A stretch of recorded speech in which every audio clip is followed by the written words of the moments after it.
இது simply divine series powered by Giri. தமிழ்நாட்டுல ஒரு கோயில்ல சுயம்புவாக தோன்றிய லிங்கம் நிறம் மாறிக்கிட்டே இருக்கும்னு உங்களுக்கு தெரியுமா? கும்பகோணத்துல திருநல்லூர் கோயில்ல தான் இந்த அதிசயம் நடக்குது.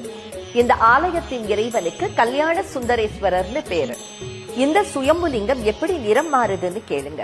காலையில 6 மணிலேருந்து 8:24 மணி வரைக்கும் காப்பர் கலர்லயும், 8:25 10:48 மணி வரைக்கும் இளம் சிவப்பு நிறத்திலையும், 10:49 மதியம் 1:12 வரைக்கும் உருகிய தங்க நிறத்திலையும், 1:13 3:30 மணி வரைக்கும் நவரத்ன பச்சை நிறத்துல தெரியுமா. 3:30 மணிக்கு மேல பக்தர்கள் எந்த மனநிலையில வராங்களோ அவங்க கண்களுக்கு சிவலிங்கம் வேற வேற நிறத்துல தெரியுமா.